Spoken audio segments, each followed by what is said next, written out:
Tony শুধু একটা parcel delivery দিতে এসেছিল, কিন্তু ভুলবশত সে কোম্পানির সবচেয়ে উন্নত সিকিউরিটি সিস্টেমটি অ্যাক্টিভেট করে ফেলে। ডেলিভারির সময় শেষ হয়ে আসছিল আর বোনাস হারানোর ঝুঁকি ছিল, তাই সে বাধ্য হয়ে ওই প্রাণঘাতী লেজার গোলকধাঁধা পার হওয়ার ঝুঁকি নেয়। কিন্তু ভাগ্যক্রমে সে কোনো চোট ছাড়াই সিস্টেমটি পার হয়ে যায়। সে যখনই মিটিং রুমের দরজা খুলল, পরিবেশ একদম থমকে গেল। সাব ডিরেক্টর অবাক হয়ে গেল, কারণ সেই দিনই সে পুরো ম্যানশনটি লক করে দিয়েছিল, যাতে প্রেসিডেন্টকে পদত্যাগ করতে বাধ্য করা যায়। সেখানে একটা মশাও ঢুকতে পারত না, কিন্তু এক সাধারণ ডেলিভারি বয় ভেতরে চলে এসেছে। কিন্তু টনি তার দিকে ফিরেও তাকালো না। সে সরাসরি বড় বড় কর্মকর্তাদের পাশ কাটিয়ে প্রেসিডেন্টের সামনে গিয়ে দাঁড়ালো। তার শুধু রিসিটে একটা সই লাগতো, কারণ ডেলিভারিতে দেরি হলে তার জরিমানা হতো, আর তাহলে সে তার মেয়ের জন্মদিনের উপহার কিনতে পারত না। প্রেসিডেন্ট তখন কোম্পানির সংকটে ভীষণ ব্যস্ত ছিলেন, তাই তিনি টনিকে ঠান্ডা গলায় বাইরে অপেক্ষা করতে বলেন। টনি কথা দিল যে সই করার পর সে কোম্পানির সমস্যাও সমাধান করে দেবে। সেখানে উপস্থিত সবাই তাকে দেখে হাসতে লাগলো, যেন সে পাগল। কোম্পানি তখন কোটি কোটি টাকার লোকসান গুনছিল, আর আন্তর্জাতিক গ্রুপগুলোও তাকে সাহায্য করতে অস্বীকার করেছিল। কিন্তু টনি সব শুনে হাসলো।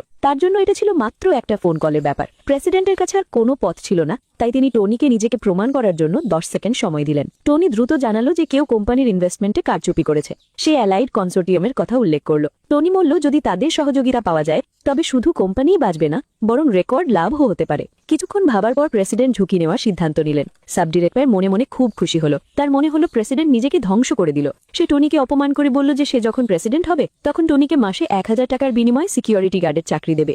শেষ পর্যন্ত প্রেসিডেন্ট রিসিটে সই করে দিলেন। টনি জরিমানা থেকে তো বেঁচে গেল, কিন্তু তখনই তার কাছে কনস্ট্রাকশন সাইট থেকে একটা ফোন আলো। তাকে জানানো হলো যে তার বেতন আটকে দেওয়া হয়েছে। সে তখনই সেখানে ছুটে গেল এবং গিয়ে দেখলো তার সব সহকর্মীরা মাটিতে হাঁটু গেড়ে বসে আছে। সে কিছু জিজ্ঞাসা করার আগেই দেখলো তার স্ত্রী এক দামি গাড়ি থেকে নামছে এবং তার সাথে ছিল এক তরুণ উত্তরাধিকারী। টনি রেগে গিয়ে তার কাছে গেল। তার স্ত্রী যখন দেখলো সবকিছু জানাজানি হয়ে গেছে, তখন সে তার মুখোশ সরিয়ে দিল এবং ঘৃণা ভরে বলল যে সে এক গরিব ডেলিভারি বয়ের সাথে থাকতে থাকতে ক্লান্ত হয়ে গেছে। ওই তরুণ তাকে সবচেয়ে শক্তিশালী কনসোর্টিয়াম থেকে 1 বিলিয়নের ইনভেস্টমেন্ট পাইয়ে দিয়েছে। এরপর সে টনির সামনে ডিভোর্স পেপার ছুড়ে দিল, যা আগে থেকেই তৈরি ছিল। টনি যখন তার আসল রূপ দেখলো, সে কোনো দ্বিধাবোধ ছাড়াই সই করে দিল এবং তাকে সতর্ক করলো যে সে ওই ইনভেস্টমেন্টের একটা টাকাও ভোগ করতে পারবে না। তার স্ত্রী হাসতে লাগলো আর ভাবলো এটা শুধু একটা ফাঁকা হুমকি। কিন্তু সে জানতো না যে এই ডেলিভারি বয়, যার সাথে সে 6 বছর কাটিয়েছে, সে আসলে বিশ্বের সবচেয়ে শক্তিশালী কনসোর্টিয়ামের লিডার। কিছু বছর আগে এক দুর্ঘটনায় টনি আসল ড্র্যাগন পিলার ভেঙে ফেলে এবং তাকে নিজের পরিচয় লুকিয়ে রাখতে হয়। তারপর সে ডেলিভারি বয় হয়ে জীবন কাটাতে শুরু করে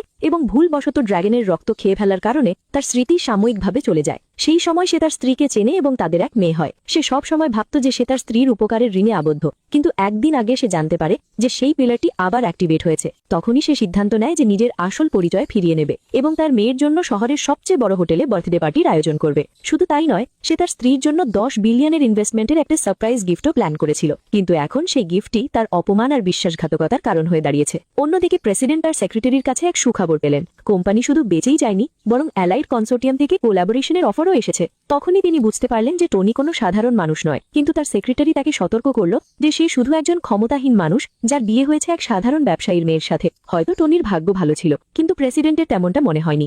ধন্যবাদ জানানোর জন্য তিনি একটা স্পেশাল গিফট তৈরি করার উদ্দেশ দিলেন এবং নিজে সেই গ্র্যান্ড ব্যাঙ্কোয়েটের দিকে রওনা হলেন, যেখানে টনি উপস্থিত ছিল।